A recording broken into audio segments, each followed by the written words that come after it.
everyone to Daf Yomi, 1 week at a time, Masechet Nedarim. Today is our eighth lesson, and we are going to be reviewing Daf 51 through 57.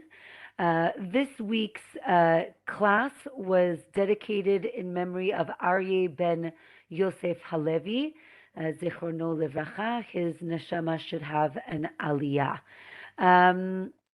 I just want to wish everyone a Chanukah Sameach.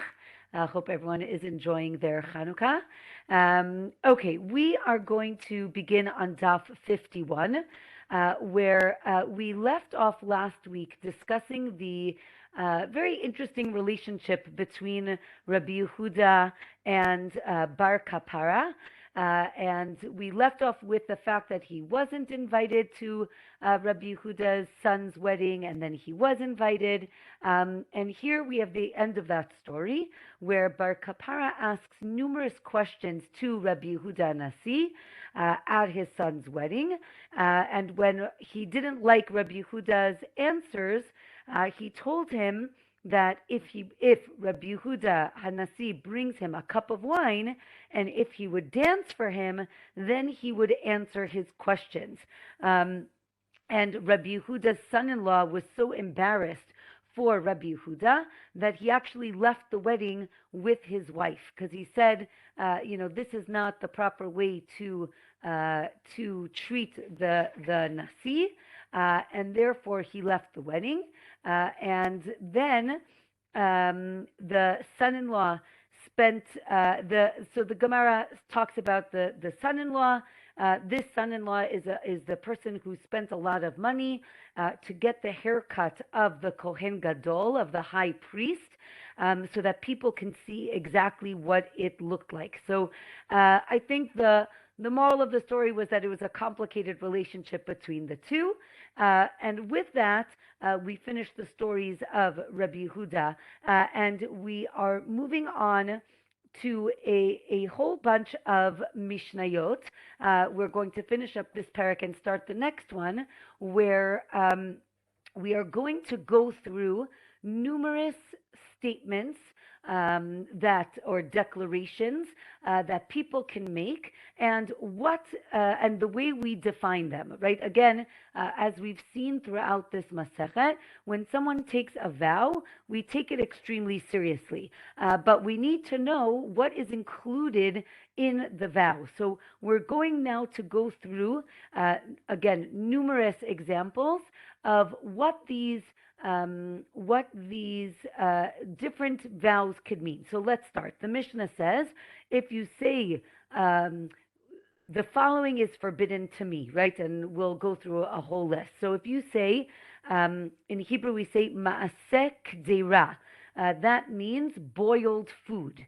And even though kdeira means a pot, and maaseh means something made in, right? So one could think that it means something made in a pot. The Mishnah says, no, the word maseh kdira means something that's boiled.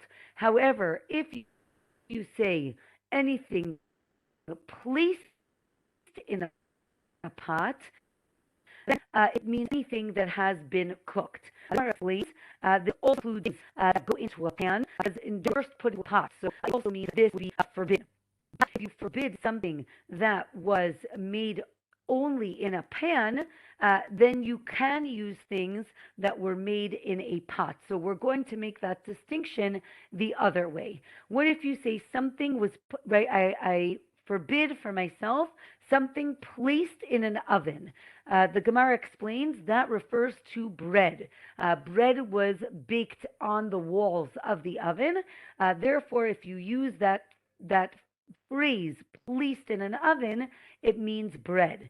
If you say anything that was cooked in an oven, then it's anything that was baked. So again, we're going to be very particular on what words mean, right? And of course, I think it's just very interesting. We'll see as we continue whenever we are not sure what a word means, it seems that the Gemara is going to bring a verse, a pasuk from the Torah to prove what the meaning of this word is. What's interesting is that the Gemara is going to say again numerous times that for vows, we always go according to the vernacular, meaning what people say and what they mean when they say certain words. So it's interesting, we don't go according to what the Torah says, and we go according to what people say, but when we want to bring a proof, we're going to bring a pasuk, a verse. So that's just interesting in terms of how the Mishnah and the Gemara are going to go through each case. So the next Mishnah tells us, let's say you say, I forbid pickles. So pickles mean, and again, the Mishnah says, right, something like, let's say pickles. So that means pickled vegetables. But if you say anything pickled, that means anything, right? It can even mean meat that was, right, pickled. Um, if you say min hashaluk, right, something that is a that means anything boiled, right? Min hashaluk, from something boiled, means specifically meat. Shaluk by itself means anything boiled. The next Mishnah tells us again this idea of min hatzli. Again, something, min means like a type that is roasted, hatzli, that was roasted.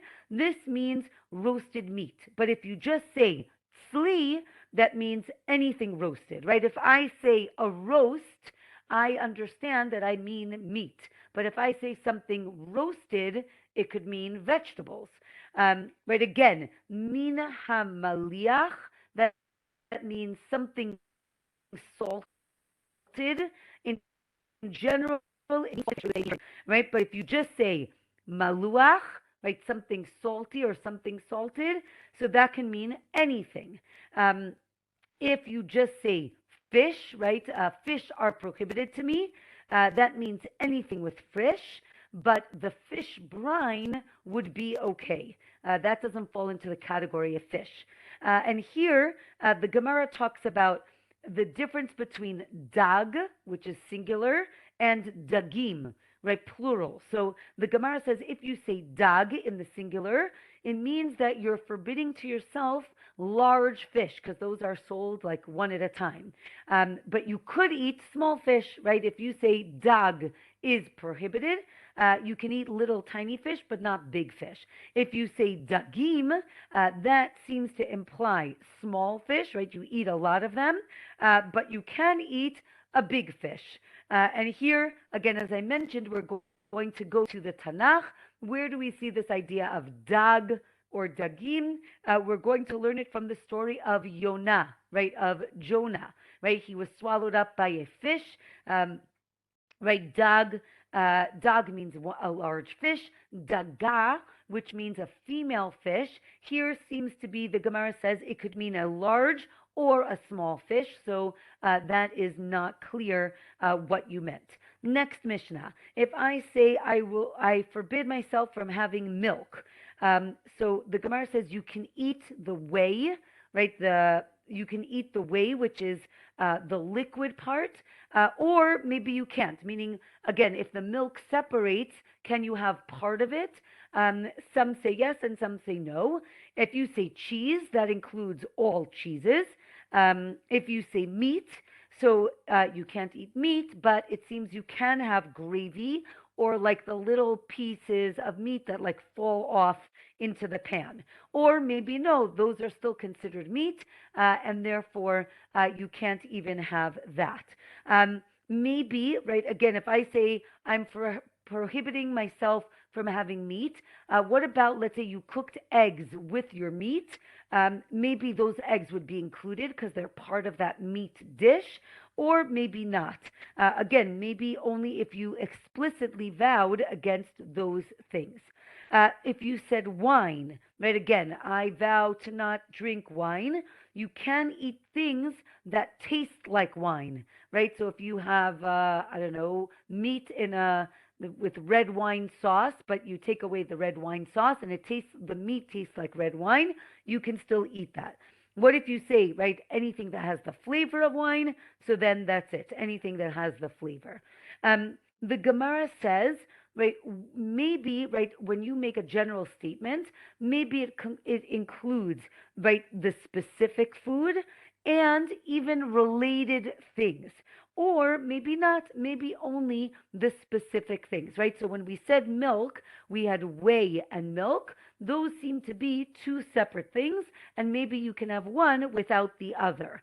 Um, if you say this meat is asur, is prohibited to me, you cannot eat anything that was associated with that piece of meat, meaning the gravy or the little bits.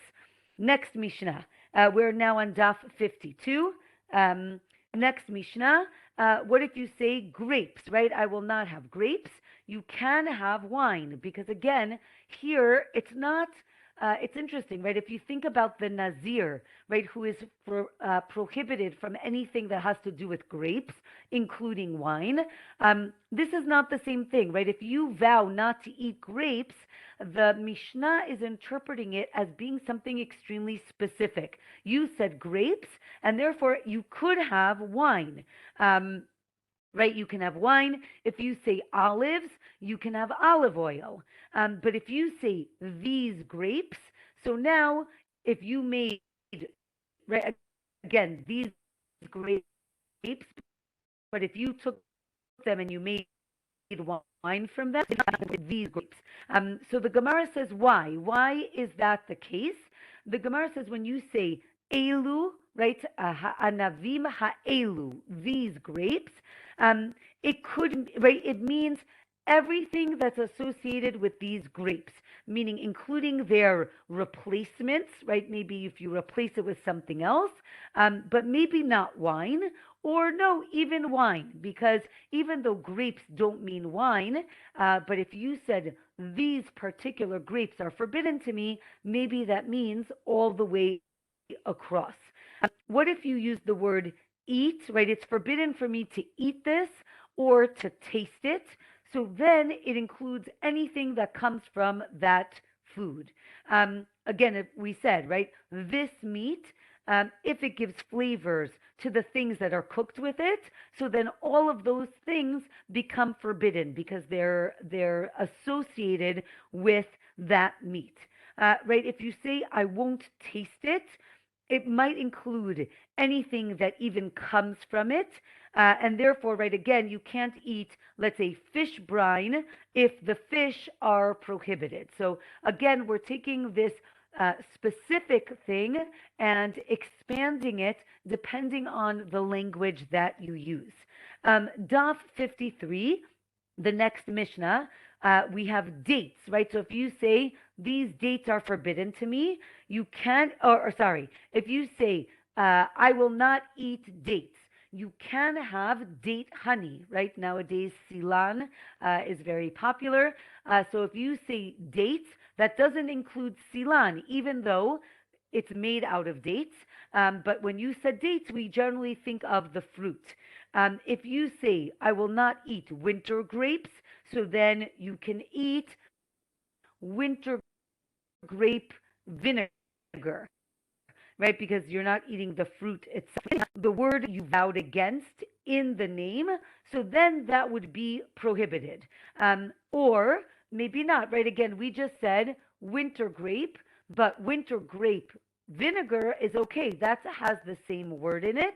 So the Mishnah says maybe because it's a derivative, so then it would be okay because it's not the original fruit. The Gemara explains on Daf 53, again, anything usually eaten, so then it becomes forbidden, again, if you take that vow, and it's derivative. And the opposite is also true, right? That if you take a vow from the derivative, you can't have that item. But if it's not edible, then if it's not edible, but its derivative is, if you take the vow, so then that, again, that derivative would be forbidden, right? Because again, we assume that that's what you meant in your vow. Next Mishnah. If you say wine, right? I will not have wine. You can have apple wine because in general, when you use the word wine, we generally mean wine which is made from grapes, but not from something else. Um, Oil. Again, you can. We said oil.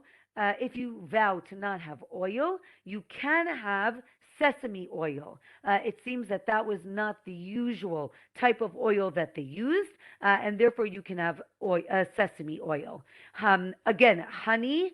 If you take a vow against honey, you can have date honey, which is silan.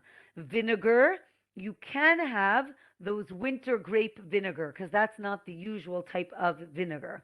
If you say I will not eat any greens, that does not include wild greens, right? You meant something that right grows in the garden, but in the wild that does not count. So the Gemara explains when you vow against local oil, right, or the oil that most people use in the area, and it seems the Gemara explains that in Bavel they used different oil than in Israel, right? So you are forbidden from the oil that they use in your area.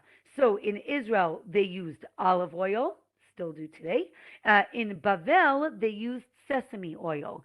So based on where you lived would be the type of oil that was forbidden to you. And the other oil would be permitted because we assume that's not what you meant. However, if you live in a place where they use both, then both are forbidden. We do not go according to the majority, right? If you say, oh, let's maybe see what most people use in this area, the Mishnah says no, we don't go according to the majority. If people use both types of oil, both are forbidden. Okay, let's say you took a vow on a Shemitah year. Again, on a Shemitah year, the things that you normally eat are things that grow in the wild. So if you said, I will not eat greens on a year that is Shemitah, so then you can't eat the wild greens because that's what people are eating that year, and you can eat greens that grow in the garden because again you can't plant your regular garden variety greens. Again, greens I'll explain in 1 minute, but greens are lettuce and cabbage, things like that. But we can't plant them on a Shemitah year. So if they happen to grow by themselves in your garden, so then those you can eat, but you can't eat the wild ones. But if you live in a place where they import vegetables, so then you can't eat those, right? The idea is, and here just it's important to understand, there's actually a machloket if you can import vegetables to Israel. What's the issue? The issue is that maybe the vegetables will come with like clumps of earth on them, and those clumps of earth came from outside of Israel, and we know that the rabbi said that the earth from outside of Israel is pure, it's tameh, because we don't know where people are buried, and therefore we're concerned that if you import vegetables, then you will be bringing impure dirt into next Mishnah. If you take a vow from cabbage, this includes all types. And here the Mishnah mentions something called asparagus. It does sound like asparagus, but it is not. So it seems like it's a type of cabbage. So if you say cabbage, then it is included. But if you vow against a specific type, so then it is only that type that would be forbidden, and all others would be permitted. If you take a vow from something called mikpah, or mikpeh. This is something the Gemara explains. This is a thick cooked food. This includes like grits. It also includes garlic because it seems they used garlic to flavor it. So that would be included as well. If you took a vow against lentils, this includes anything that you make with lentils, so like lentil patties, things like that. Rabbi Yossi allows some of these things because he says that they're not referred to by these titles, right? So if I say, pass me the lentils, that generally, right, you would on the table, lentils, right? You would look for, let's say, a burger that's made out of lentils. You wouldn't call that lentils. You would call it a lentil burger. So Rabbi Yossi says again, anything referred to by this word is not included in the vow. Okay, now the Gemara talks about. The Mishnah continues. Again, different words. Let's say you use the word chita, right, which means wheat. We also have the word chitin, right? Chitin means a lot of wheat. So we have singular and plural. So the Mishnah explains that the singular chita usually refers to bread, whereas chitin, if you use the plural, that refers to the grain, the actual wheat. So if you say, I will not have chita, chitin, right, either or, meaning together, so then you can't eat anything with flour, including bread, right, or grease, grisin. These are like grits, right? So if you say both grease and grisin, meaning singular and plural, so then you cannot eat these grits either raw or cooked. But if he just said chita, right, the singular, or grease, so then you can chew on these grains, right? Again, wheat or a different type of grain. You can chew on them if they are raw.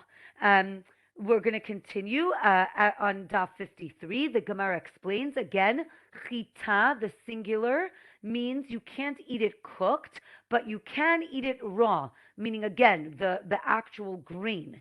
If you use the word chitim, then you can't eat it raw, but you can eat it cooked. If you say both, then you can't eat either. And with that, we finish the 6th chapter.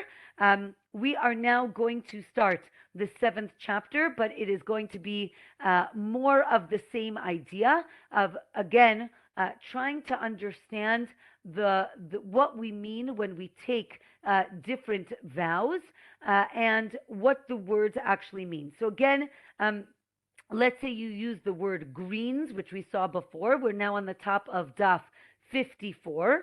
If you use the word greens, you can eat gourd, right? Some sort of pumpkin or squash, because these gourds are seen as fruit. We'll see. I'll explain in 1 minute. Or no, maybe greens. Maybe it means all vegetables, and therefore it would be forbidden as well. And here I'll just explain. In the Mishnah and the Gemara, we have different types of vegetables, right? We use the word vegetables very broadly, but there are really 3 types of vegetables. Greens that I mentioned before, which would be cabbage or lettuce. We have seeds, right? Zra'im. Seeds would be legumes or grains. Again, right, when they grow from the ground, if you eat them as seeds, so then you would make a hadama on them. And the third category are what we would call fruits of the ground, and those are like tomato, cucumbers. So again, you can see that there are different ways to understand each one of these, though some say that the word greens, right, again, yerek, yirakot, right, we use the word yirakot to mean all vegetables. Here the Mishnah seems to be saying green as in lettuce, cabbage, right? Leafy greens where you eat the leaves. Or, right, another explanation is greens are things that can be eaten raw, right? So that would include a lot of the things that we've mentioned. But let's say, right, a gourd, right, you can't really eat raw. Um, Okay, right. Again, it's a machloket if we see gourd as a green, as a yerek. Also, you can't eat moist Egyptian beans. They're seen as a yerek. It seems that they might have sometimes like sprouted them. Um, so if you, right, that would make them green, and therefore you can't eat them. But if they're dry, then you can, meaning then they're not seen as greens. So the Gemara explains this Mishnah really means that you took a vow from vegetables of the pot, meaning cooked vegetables, and therefore maybe gourd would be included. As we said, that's not something that you eat raw. Um, and then the Gemara now makes a general statement, right? How do I know what's included in the vow? So the Gemara says maybe, right, anything that if you sent another person to go buy for you in the market, and if they have to come back and ask you, I know you asked me to buy X. Can I buy Y? Right? So if they have to ask you, so then that would not be the vow, right? The fact that I have to ask means that it's not clear that this would be included in the general category. Or, right, maybe the opposite, right? Maybe the fact that I'm going to ask means I'm not sure, whereas something I for sure don't have to ask.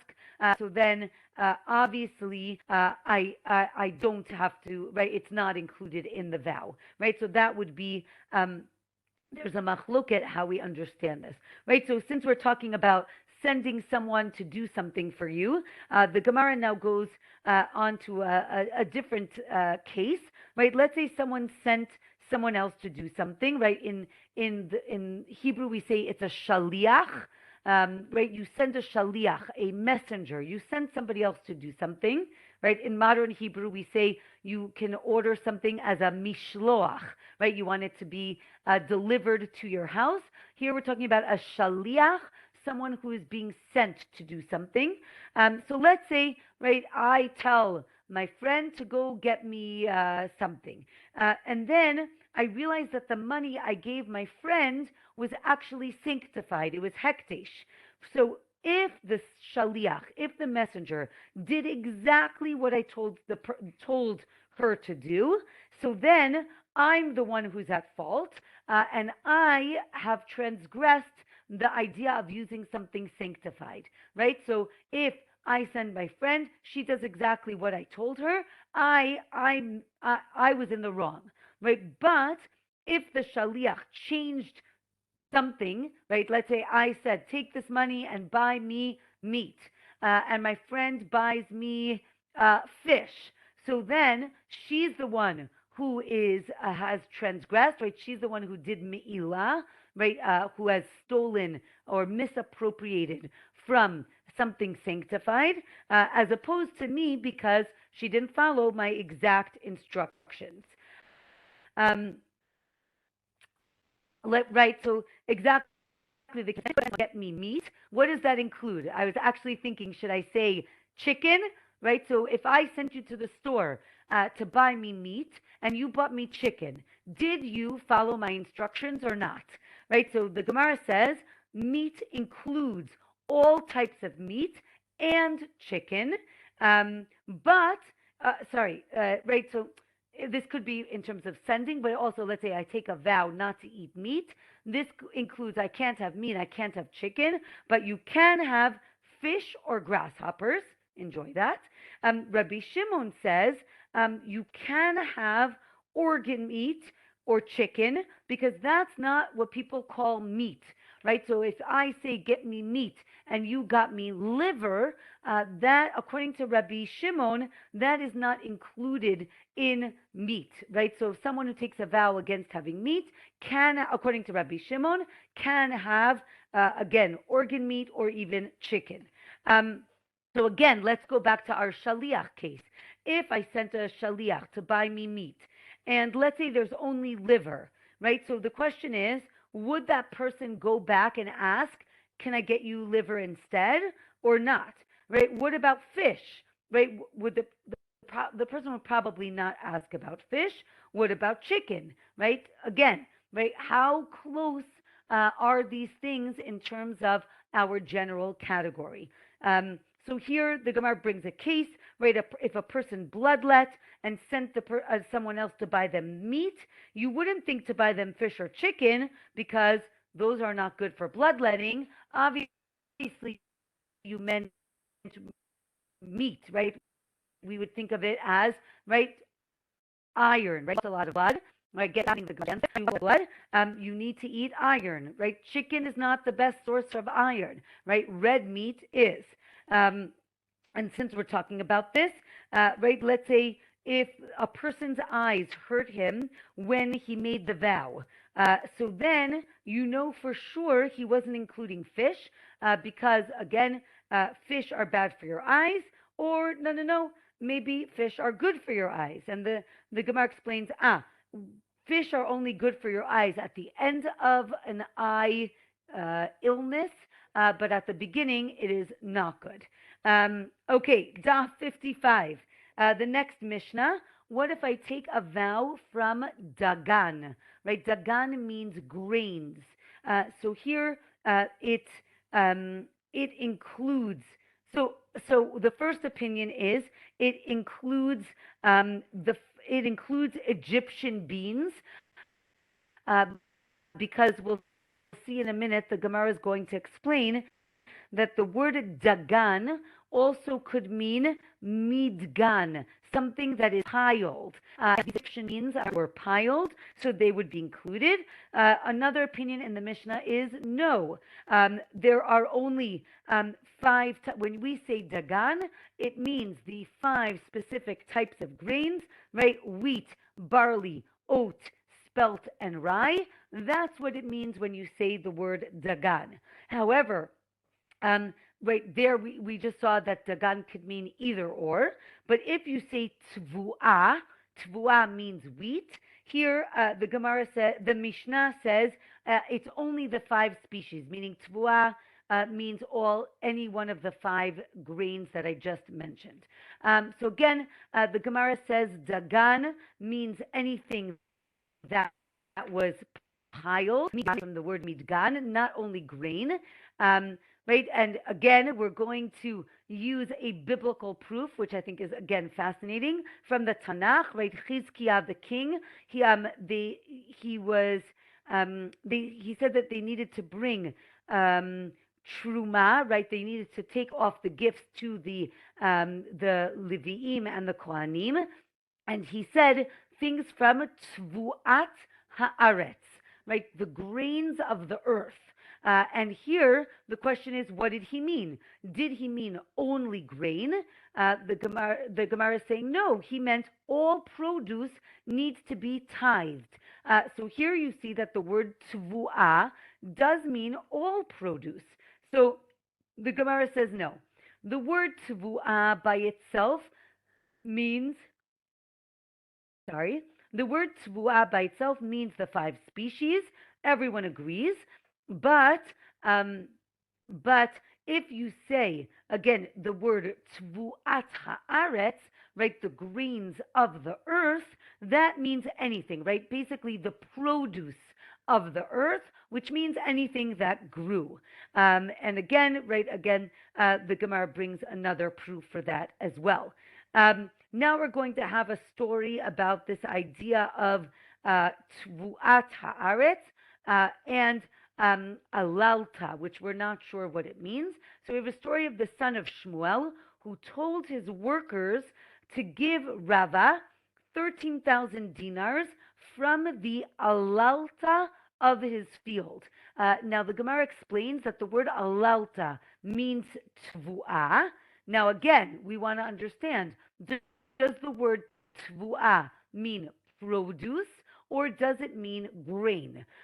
So they weren't sure what it included. So then he went to ask Rav Yosef, and he said it included all produce.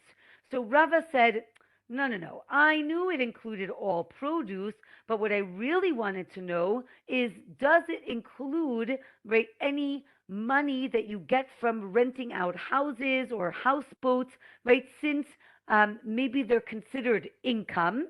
On the other hand, they depreciate in value. So would that be included? Rav Yosef got very angry at Rava for his response. It was very rude. He said it in a very rude way. So Rava heard that he got upset. So he went to appease Rav Yosef on Erev Yom Kippur, right before Yom Kippur. So when he got to his house, he saw his servant mixing up wine, and he said, "Oh no, no, let me do it. I want to do it for Rav Yosef." So Rava prepared Rav Yosef's wine. If you remember, we learned in Masachet Shabbat and we've seen before how did they make wine in those, or how did they serve wine in the time of the Mishnah and the Gemara? They would have this wine concentrate and they would dilute it a certain amount, usually like a quarter cup, and then you fill it up to a cup, so like 1 out of 4. But so Rava diluted Rav Yosef's wine, and then he gave it to Rav Yosef. And to remind you that Rav Yosef is blind, so when he drank it, he recognized that, oh, this must be Rava who's here. And then he says to him, "You're not allowed to sit down until you explain the following verse." Right? And he basically gives him a verse of the different camps that the Jews had in the desert. And he basically explains each one of those places in a certain way, right? Meaning explaining the name of the place, not just taking it at face value, but looking much deeper. And right, what does Rava say? Right, you need to make yourself like a desert in order to receive the Torah, right? And he's talking about humility. And if you repent from your haughtiness, Hashem will raise you up. So I think Rava understood the message, and I guess they lived happily ever after. Next, vow, right? Let's say you take a vow of fruits. Um, um, the fruits of this year. So then you can't have produce, but you can have any animal that was born that year. But if you say things that grew this year, that would also include animals that were born, right? Fruits, if you say I won't have any fruit, it does not include mushrooms. You can still eat mushrooms, but if you say things that grew from the ground, you can't have anything. Now, this is fascinating because we all know, and fascinatingly, in the time of the Gemara, they also knew that mushrooms don't really grow from the ground. So the Gemara actually asks, what do you mean grow from the ground? Mushrooms don't grow from the ground. So the Gemara says, correct, right? We say the bracha of shahakol on mushrooms because it doesn't grow from the ground. Rather, it's nourished from the air. Therefore, the bracha, right, the blessing that we say on mushrooms is shahakol. It's not borei pri ha'adama because it doesn't get its nourishment from the ground, but it does grow on the ground, and therefore it would be included in that vow. Okay, let's say you took a vow from wearing clothing. Please do not do this. But if you said, I will not wear clothing, you can wear sackcloths or sheets because that's not considered clothing. Wool, you can use unspun wool because, right, and kind of like patch it together, right? The idea is when I say wool, I usually mean a wool, right, sweater. I don't mean tufts of wool. If I say right, you mean like linen, right, clothing, but you can use like uncombed flax that's in bundles to cover yourself up. Again, as we mentioned before, it's all up to the person, and we look at the situation that the person is in when the person took the vow. So the Gemara explains Again, let's say I say clothing, that also includes leather accessories or leather clothing, right? It doesn't only mean fabric, right? Bagadim, right? It also means leather, right? And here the Gemara goes on a great tangent to a masechet that we learned already, Masechet Shabbat. If you remember, we talked about the different clothing or different things that a person can carry, can wear on Shabbat when there isn't an Eruv, right? And if you remember, we needed to define what is clothing, right? So on Shabbat, you can go out with all different types of outerwear, right? Because of the rain, it's seen as clothing, but things that aren't commonly worn, so then you can't wear them on Shabbat if there is no Eruv. Okay, Daf 56. You take a vow. I will not enter this house. So what is included in this house? The aliyah, the second floor or the attic, is not included when we say this house. It's important to understand that in the time of the Mishnah and the Gemara, in general, we have single story homes, and sometimes they would build what was called an aliyah. We would maybe call it like a loft, right? Like you took a ladder to get to a space above the house. Again, it was an additional room, but it wasn't considered a house. However, the Mishnah says no, maybe it is seen as part of the house, and therefore you can't enter the aliyah as well, right? But if you say I will not enter the aliyah, you can go into the house. Again, house includes all parts of the house, but if you say I will give you a house in my house, that can mean the aliyah, right? That upper floor. But if you just say, house for sale, right? If you put a sign outside and it says house for sale, it means the house. It doesn't mean that loft at the top of the building. Okay, next Mishnah. Let's say you say bed, right? I prohibit myself from lying down on a bed, right? So that doesn't include a dargash. We'll see what that is in a minute. It's a type of bed, or maybe it is included because it is a type of a bed. But if you use the word dargash, right, I will not lie down on a dargash, you can lie down on a bed. It's not interchangeable. The Gemara explains what's a dargash. It seems that it was a bed of good fortune.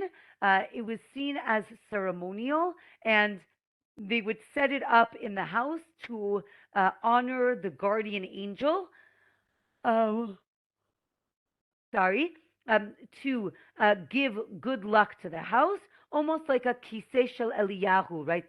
The chair of Elijah. It was seen as put aside.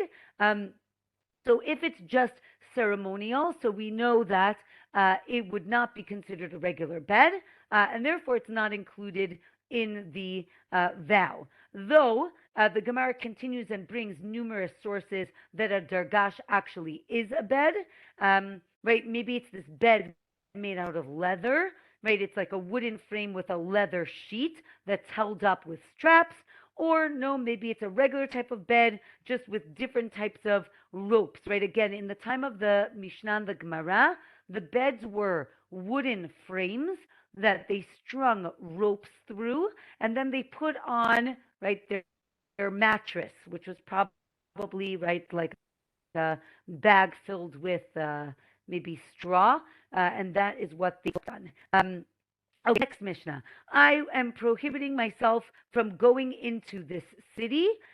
You can go into the tchum of the city. If you remember the word tchum from Eruvin and Shabbat, those are the 2,000 amot that surround a city.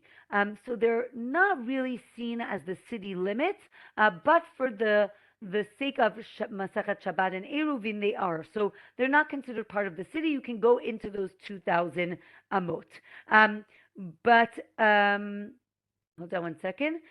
But you can't go into an extension of the city, right? Let's say there's a suburb that would count as part of the city, right? Again, what about a house? I will not go into this house. So from the inside of the threshold into the house is forbidden, but the threshold itself, right, when you close the door, the outside, that would be okay.